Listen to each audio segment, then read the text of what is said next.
Tujuan pembelajaran materi pelatihan fasilitasi komunikasi antar pribadi. Hasil belajar. Setelah mengikuti materi pelatihan, peserta mampu melakukan fasilitasi komunikasi antar pribadi dalam percepatan pencegahan stunting. Indikator hasil belajar. Setelah mengikuti mata pelatihan ini, peserta mampu 1. Menjelaskan konsep fasilitasi. 2. Melakukan fasilitasi komunikasi antar pribadi dalam percepatan pencegahan stunting. Para peserta pelatihan, sebelum kita melangkah lebih jauh membahas mengenai fasilitasi komunikasi antar pribadi, kita harus mengetahui terlebih dahulu apa itu fasilitasi dan siapa itu fasilitator. Apakah kita pernah menjadi seorang fasilitator?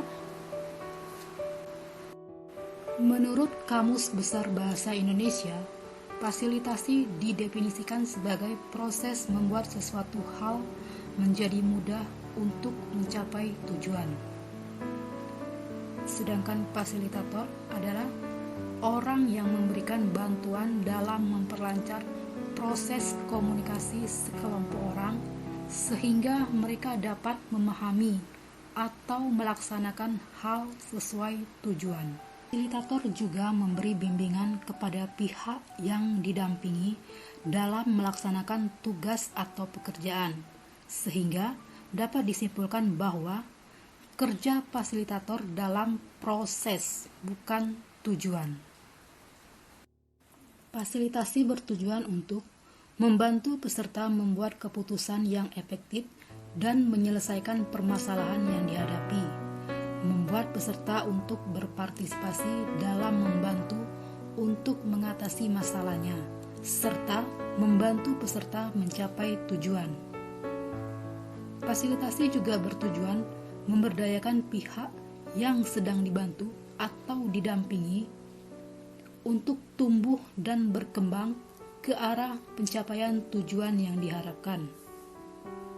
Dengan kata lain, melalui proses fasilitasi, diharapkan sasaran yang didampingi akan memiliki pengetahuan, keterampilan, kemauan, dan kemampuan untuk melakukan perilaku tertentu. Pada awal kegiatan, seringkali peserta memiliki perbedaan persepsi tentang suatu masalah dan bekerja sendiri-sendiri. Fasilitator membuat suasana nyaman dan saling percaya, sehingga selama kegiatan fasilitasi terjadi, saling memahami, dan pada akhir kegiatan, seluruh peserta memiliki pemahaman yang sama dan memusatkan ke satu titik tujuan sesuai dengan peran masing-masing. Perkenalan merupakan investasi dalam suatu pertemuan dan langkah awal dalam prinsip bina suasana. Agar tujuan fasilitasi dapat tercapai, seorang fasilitator perlu menekankan pada proses belajar seluruh anggota pertemuan. Tahapan pelaksanaan fasilitasi komunikasi antar pribadi dalam percepatan pencegahan stunting. Tahap 1, persiapan fasilitasi. Tahap 2, pelaksanaan fasilitasi. Tahap 3, evaluasi dan review hasil. Sebelum melaksanakan fasilitasi, fasilitator perlu melakukan persiapan agar proses fasilitasi berjalan dengan lancar. Beberapa hal yang perlu dilakukan pada tahap persiapan antara lain: 1. Menentukan sasaran. 2. Menentukan topik.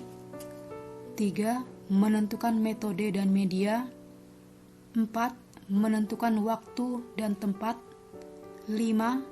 Menyusun rencana pelaksanaan kegiatan. Dalam rangka percepatan penurunan stunting, topik atau materi yang disampaikan dapat menitik beratkan pada 6 perilaku prioritas pencegahan stunting, antara lain: ibu hamil mengkonsumsi tablet tambah darah setiap hari selama kehamilan. 2. Ibu hamil mengikuti kelas ibu hamil minimal 4 kali selama kehamilan. 3. Ibu melakukan PMBA secara tepat. 4. Ibu membawa balita secara rutin ke posyandu 1 kali sebulan untuk pemeriksaan tumbang. 5. Ibu, anak, dan seluruh keluarga melakukan cuci tangan pakai sabun dengan air mengalir di waktu-waktu penting. 6. Ibu, anak, dan seluruh keluarga menggunakan jamban sehat. Setelah melakukan berbagai persiapan, fasilitator melaksanakan kegiatan fasilitasi kepada sasaran sesuai rencana yang sudah disiapkan. Saat pelaksanaan, fasilitator juga perlu memperhatikan beberapa hal, seperti pengaturan tempat duduk dan pengelolaan percakapan. Setelah melakukan fasilitasi komunikasi antar pribadi kepada sasaran, perlu dilakukan evaluasi dan review untuk mengetahui tingkat pencapaian keberhasilan pelaksanaan fasilitasi sesuai dengan tujuan yang telah ditetapkan sebelumnya. Kegiatan evaluasi yang dapat dilakukan menggunakan instrumen evaluasi sederhana dengan melihat pencapaian pada input, proses, dan output. Evaluasi juga diperlukan untuk mengetahui hambatan dan tantangan yang ditemui selama pelaksanaan fasilitasi sebagai bahan masukan untuk perbaikan kegiatan fasilitasi berikutnya. Demikianlah pembelajaran materi fasilitasi komunikasi antar pribadi.